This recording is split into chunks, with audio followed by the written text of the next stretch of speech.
ಈ ಒಂದು ಹುದ್ದೆಗಳಿಗೆ ಮಿಸ್ ಮಾಡದೆ ಎಲ್ಲರೂ ಅರ್ಜಿಗಳನ್ನು ಸಲ್ಲಿಸಿ. ಇನ್ನು ಇಲಾಖೆ ಹೆಸರು ಮತ್ತು ಎಷ್ಟು ಹುದ್ದೆಗಳು ಖಾಲಿ ಇದ್ದಾವೆ ಅನ್ನುವಂಥ ಸಂಪೂರ್ಣ ಮಾಹಿತಿ ಇದೆ ನೋಡಿ. ಮೊದಲಿಗೆ ಇಲ್ಲಿ ನೋಡಿ, ಸಹಾಯಕ ಆಯುಕ್ತರು ಕಿರಿಯ ಶ್ರೇಣಿ ಸಿಬ್ಬಂದಿ ಮತ್ತು ಆಡಳಿತ ಸುಧಾರಣೆ, ವಾಣಿಜ್ಯ ತೆರಿಗೆಗಳ ಸಹಾಯಕ ಆಯುಕ್ತರು ಹಾಗೂ ಸಹಾಯಕ ನಿರ್ದೇಶಕರು ಖಜಾನೆ ಇಲಾಖೆ ಮತ್ತು ಕಾರ್ಯನಿರ್ವಾಹಕ ಅಧಿಕಾರಿ ಸಹಾಯಕ ಕಾರ್ಯದರ್ಶಿ ಗ್ರಾಮೀಣಾಭಿವೃದ್ಧಿ ಮತ್ತು ಪಂಚಾಯತ್ ರಾಜ್ ಇಲಾಖೆ. ಇನ್ನು ಡಿವೈಎಸ್ಪಿ ಒಳಾಡಳಿತ ಇಲಾಖೆ ಹಾಗೂ ಸಹಾಯಕ ನಿರ್ದೇಶಕರು ಗ್ರೇಡ್ 1 ಸಮಾಜ ಕಲ್ಯಾಣ ಇಲಾಖೆ ಮತ್ತು ಜಿಲ್ಲಾ ಹಿಂದುಳಿದ ವರ್ಗಗಳ ಕಲ್ಯಾಣಾಧಿಕಾರಿ ಹಾಗೂ ಪ್ರಾಂಶುಪಾಲರು ಮತ್ತು ಹಿಂದುಳಿದ ವರ್ಗಗಳ ಕಲ್ಯಾಣ ಇಲಾಖೆ ನೋಡಿ 159 ಹುದ್ದೆಗಳಿದ್ದಾವೆ ಟೋಟಲ್ ಆಗಿ.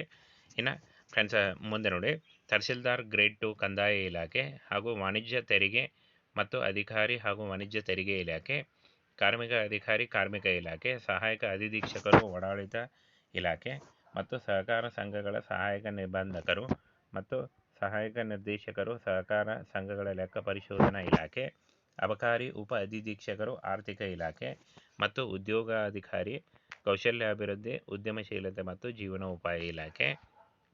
ಇನ್ನು ಸಹಾಯಕ ನಿರ್ದೇಶಕರು ಯುವ ಸಬಲೀಕರಣ ಮತ್ತು ಕ್ರೀಡಾ ಇಲಾಖೆ, ಇಲ್ಲಿ ನೋಡಿ ಮುಖ್ಯಾಧಿಕಾರಿ ನಗರಾಭಿವೃದ್ಧಿ ಇಲಾಖೆ ಮತ್ತು ಸಹಾಯಕ ಖಜಾನಾಧಿಕಾರಿ ಆರ್ಥಿಕ ಇಲಾಖೆ ಖಜಾನೆ ಹಾಗೂ ಸಹಾಯಕ ನಿರ್ದೇಶಕರು ಆಹಾರ ನಾಗರಿಕ ಸರಬರಾಜು ಮತ್ತು ಗ್ರಾಹಕರ ವ್ಯವಹಾರಗಳ ಇಲಾಖೆ, ಪ್ರವಾಸೋದ್ಯಮ ಇಲಾಖೆ, ಶಾಖಾಧಿಕಾರಿ ಕರ್ನಾಟಕ ಸರ್ಕಾರದ ಸಚಿವಾಲಯ ಮತ್ತು ಸಹಾಯಕ ನಿರ್ದೇಶಕರು ಸಮಾಜ ಕಲ್ಯಾಣ ಇಲಾಖೆ. ಟೋಟಲ್ ಆಗಿ ಇಲ್ಲಿ ನೋಡಿ 225 ಹುದ್ದೆಗಳಿದ್ದಾವೆ. ಒಟ್ಟಾರೆ ಗ್ರೂಪ್ ಎಗೆ 159 ಹುದ್ದೆಗಳು, ಗ್ರೂಪ್ ಬಿ ಯಲ್ಲಿ 225 ಹುದ್ದೆಗಳು, ಟೋಟಲ್ ಆಗಿ 384 ಹುದ್ದೆಗಳಿಗೆ ನೇಮಕಾತಿ ಇರುತ್ತೆ ನೋಡಿ. 22 ಇಲಾಖೆಯಿಂದ 384 ಹುದ್ದೆಗಳಿಗೆ ಹೊಸ ಅಧಿಸೂಚನೆ ಆಗಿರುತ್ತೆ. ಈ ಒಂದು ಹೊಸ ಅಧಿಸೂಚನೆಯ ಡೀಟೇಲ್ಸನ್ನು ವಿಡಿಯೋ ಡಿಸ್ಕ್ರಿಪ್ಷನ್ ಬಾಕ್ಸಲ್ಲಿ ಹಾಕಿರ್ತೀನಿ, ಅಲ್ಲಿ ಹೋಗಿ ನೀವು ಇನ್ನೂ ಹೆಚ್ಚಿನ ಮಾಹಿತಿಯನ್ನು ತಿಳ್ಕೊಳ್ಬೋದು. ಅರ್ಜಿ ಸಲ್ಲಿಕೆ ಆರಂಭ ದಿನಾಂಕ ನೋಡಿ 4/3/2024 ಅರ್ಜಿ ಸಲ್ಲಿಕೆ ಶುರುವಾಗುತ್ತೆ. ಹಾಗೆ 3/4 ಅಂದರೆ 3 ಏಪ್ರಿಲ್ 2024 ಅರ್ಜಿ ಸಲ್ಲಿಸಲು ಕೊನೆಯ ದಿನಾಂಕ ಆಗಿರುತ್ತೆ ನೋಡಿ. ಹಾಗೆ ಪೂರ್ವಭಾವಿ ಪರೀಕ್ಷಾ ದಿನಾಂಕ 5/5/2024 ಆಗಿರುತ್ತೆ ನೋಡಿ. ಕಂಪ್ಲೀಟ್ ಮಾಹಿತಿ ಇರುವ ನೋಟಿಫಿಕೇಷನ್ ಲಿಂಕನ್ನು ವಿಡಿಯೋ ಡಿಸ್ಕ್ರಿಪ್ಷನ್ ಬಾಕ್ಸಲ್ಲಿ ಕೊಟ್ಟಿರ್ತೀನಿ, ಇಲ್ಲಾಂದರೆ ನಮ್ಮ ಒಂದು ಟೆಲಿಗ್ರಾಮ್ ಲಿಂಕಲ್ಲಿ ಇರುತ್ತೆ ನೋಡಿ, ಅಲ್ಲಿ ಹೋಗಿ ನೀವು ಈ ಒಂದು ನೋಟಿಫಿಕೇಷನ್ನ ಡೌನ್ಲೋಡ್ ಮಾಡಿಕೊಂಡು ನೀವು ಇನ್ನೂ ಹೆಚ್ಚಿನ ಮಾಹಿತಿಯನ್ನು ತಿಳ್ಕೊಳ್ಬೋದು. ಬನ್ನಿ ಈಗ ಕಂಪ್ಲೀಟ್ ಮಾಹಿತಿಯನ್ನು ತಿಳಿಸ್ಕೊಡ್ತೀನಿ. ಫ್ರೆಂಡ್ಸ್ ಇಲ್ಲಿ ಕಾಣಿಸ್ತಾ ಇದೆ ನೋಡಿ, ಕರ್ನಾಟಕ ಪಬ್ಲಿಕ್ ಸರ್ವಿಸ್ ಕಮಿಷನ್ KPSCಯಿಂದ 384 ಹುದ್ದೆಗಳಾಗಿರ್ತವೆ. ಉದ್ಯೋಗ ಸ್ಥಳ ಕರ್ನಾಟಕದ ಎಲ್ಲ ಜಿಲ್ಲೆಗಳಲ್ಲಿ ನೇಮಕಾತಿ ಆಗುತ್ತೆ. ಇನ್ನು ಗ್ರೂಪ್ ಎ ಮತ್ತು ಗ್ರೂಪ್ ಬಿ ಉದ್ಯೋಗಗಳಾಗಿರ್ತವೆ. ಹಾಗೆ 30,000ದಿಂದ 60,000ವರೆಗೆ ಪರ್ ಮಂತ್ ಸ್ಯಾಲ್ರಿ ಆಗಿರುತ್ತೆ ನೋಡಿ. ಇನ್ನು ಫ್ರೆಂಡ್ಸ್ ಯಾವ ಒಂದು ಇಲಾಖೆಯಲ್ಲಿ ಎಷ್ಟು ಪೋಸ್ಟ್ಗಳಿದ್ದಾವೆ ಅಂತ ನೋಡೋದಾದರೆ, ಸಹಾಯಕ ಆಯುಕ್ತರು 40 ಹುದ್ದೆ, ವಾಣಿಜ್ಯ ತೆರಿಗೆ ಸಹಾಯಕ ಆಯುಕ್ತರು 41 ಹುದ್ದೆ, ಖಜಾನೆ ಇಲಾಖೆಯ ಸಹಾಯಕ ನಿರ್ದೇಶಕರು 2 ಹುದ್ದೆ, ಹಾಗೆ ಕಾರ್ಯನಿರ್ವಾಹಕ ಅಧಿಕಾರಿ ಸಹಾಯಕ ಕಾರ್ಯದರ್ಶಿ 40 ಹುದ್ದೆ, ಉಪ ಪೊಲೀಸ್ ವರಿಷ್ಠಾಧಿಕಾರಿ ಗೃಹ ಇಲಾಖೆ 9 ಹುದ್ದೆ, ಹಾಗೆ ಸಹಾಯಕ ನಿರ್ದೇಶಕ ಗ್ರೇಡ್ 1 20 ಹುದ್ದೆಗಳಿದ್ದಾವೆ ನೋಡಿ. ಇಷ್ಟೊಂದು ಹುದ್ದೆಗಳಿದ್ದಾವೆ.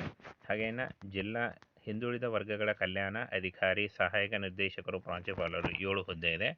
ತಹಸೀಲ್ದಾರ್ ಗ್ರೇಡ್ 2 51 ಹುದ್ದೆಗಳಿದ್ದಾವೆ. ಹಾಗೆ ವಾಣಿಜ್ಯ ತೆರಿಗೆ ನಿರೀಕ್ಷಕರು 59 ಹುದ್ದೆ, ಕಾರ್ಮಿಕ ಅಧಿಕಾರಿ 4 ಹುದ್ದೆ, ಸಹಾಯಕ ಸೂಪರಿಂಟೆಂಡೆಂಟ್ 3 ಹುದ್ದೆ, ಇನ್ನು ಸಹ ಇಲಾಖೆಯ ಸಹಾಯಕ ಆಪರೇಟಿವ್ ಸೊಸೈಟಿಗಳ ನಿಯಂತ್ರಕರು 12 ಹುದ್ದೆ ಇದೆ. ಇನ್ನು ಲೆಕ್ಕ ಪರಿಶೋಧನೆ ಸಹಾಯಕ ನಿರ್ದೇಶಕ 9 ಹುದ್ದೆ ಇದ್ದಾವೆ.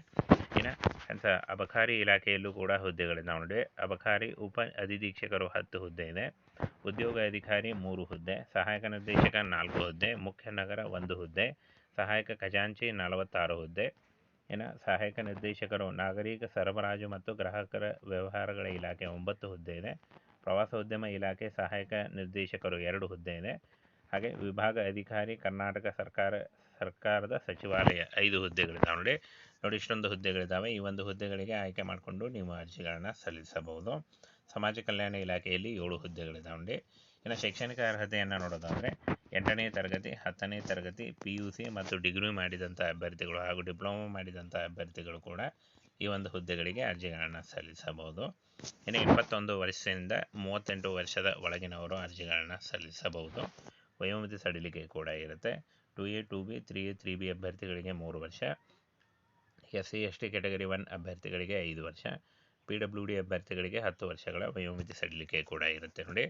ಇನ್ನು ಫ್ರೆಂಡ್ಸ್, ಅರ್ಜಿ ಶುಲ್ಕವನ್ನು ನೋಡೋದಾದರೆ SC/ST ಕ್ಯಾಟಗರಿ 1 PWD ಅಭ್ಯರ್ಥಿಗಳಿಗೆ ಯಾವುದೇ ರೀತಿಯ ಅರ್ಜಿ ಶುಲ್ಕ ಇರುವುದಿಲ್ಲ. ಇನ್ನು ಮಾಜಿ ಸೈನಿಕ ಅಭ್ಯರ್ಥಿಗಳಿಗೆ 50 ರೂಪಾಯಿ, ಕ್ಯಾಟಗರಿ 2A 2B ಮತ್ತು 3A 3B ಅಭ್ಯರ್ಥಿಗಳಿಗೆ 300 ರೂಪಾಯಿ, ಸಾಮಾನ್ಯ ಅಭ್ಯರ್ಥಿಗಳಿಗೆ 600 ರೂಪಾಯಿ ಇದ್ದರೆ ಪಾವತಿ ಮಾಡುವ ವಿಧಾನ ಆನ್ಲೈನ್ ಮೂಲಕ ಇರುತ್ತೆ. ಆನ್ಲೈನ್ ಮೂಲಕ ನೀವು net banking, credit card, debit card ಮೂಲಕ ಪಾವತಿಯನ್ನು ಮಾಡಬಹುದು. ಇನ್ನು ಆಯ್ಕೆ ಪ್ರಕ್ರಿಯೆಯನ್ನು ನೋಡೋದಾದರೆ ಪೂರ್ವಭಾವಿ ಪರೀಕ್ಷೆ, ಮುಖ್ಯ ಪರೀಕ್ಷೆ ಮತ್ತು ಸಂದರ್ಶನದ ಮೂಲಕ ಆಯ್ಕೆಯನ್ನು ಮಾಡಿಕೊಳ್ಳಲಾಗುತ್ತೆ. ಇನ್ನು ಪ್ರಮುಖ ದಿನಾಂಕಗಳನ್ನು ನೋಡೋದಾದರೆ 4 ಮಾರ್ಚ್ 2024ರಿಂದ ಅರ್ಜಿ ಸಲ್ಲಿಕೆ ಶುರುವಾದರೆ 3 ಏಪ್ರಿಲ್ 2024 ಅರ್ಜಿ ಸಲ್ಲಿಸಲು ಕೊನೆಯ ದಿನಾಂಕ ಆಗಿರುತ್ತೆ. ನೋಡಿ, ಈ ಒಂದು ಕೊನೆಯ ದಿನಾಂಕದೊಳಗಾಗಿ ಅಫಿಷಿಯಲ್ ವೆಬ್ಸೈಟಿಗೆ ಹೋಗಿ ಆನ್ಲೈನ್ ಮೂಲಕ ನೀವು ಅರ್ಜಿಗಳನ್ನು ಸಲ್ಲಿಸಬಹುದು. ಅರ್ಜಿ ಸಲ್ಲಿಸುವಾಗ ಆಧಾರ್ ಕಾರ್ಡ್ ಬೇಕಾಗುತ್ತೆ, ನಿಮ್ಮ ಕಾಸ್ಟ್ ಇನ್ಕಮ್ ಸರ್ಟಿಫಿಕೇಟು ಮತ್ತು ಲೈಟ್ ಬ್ಯಾಕ್ಗ್ರೌಂಡ್ ಇರುವಂಥ ಒಂದು ಪಾಸ್ಪೋರ್ಟ್ ಅಳತೆ ಫೋಟೋ ಬೇಕಾಗುತ್ತೆ. ಹಾಗೆ ನಿಮ್ಮ ಎಜುಕೇಷನಲ್ ಡಾಕ್ಯುಮೆಂಟ್ಸ್ ಇಷ್ಟನ್ನು ತೆಗೆದುಕೊಂಡು ಆನ್ಲೈನ್ ಮೂಲಕ KPSC ಒಂದು ವೆಬ್ಸೈಟಿಗೆ ಹೋಗಿ KPSC ವೆಬ್ಸೈಟಿಗೆ ಹೋಗಿ ನೀವು ಅರ್ಜಿಗಳನ್ನು ಸಲ್ಲಿಸಬಹುದು. ಬನ್ನಿ ಈಗ ಅಫಿಷಿಯಲ್ ವೆಬ್ಸೈಟಿಗೆ ಹೋಗಿ ಯಾವ ರೀತಿಯಾಗಿ ನೀವು ಅಪ್ಲೈ ಮಾಡ್ಬೋದು, ಹಾಗೆ ಅಫಿಷಿಯಲ್ ನೋಟಿಫಿಕೇಷನ್ನ ಯಾವ ರೀತಿಯಾಗಿ ಡೌನ್ಲೋಡ್ ಮಾಡ್ಕೋಬೇಕು ಅದನ್ನು ಕೂಡ ತಿಳಿಸ್ಕೊಡ್ತೀನಿ.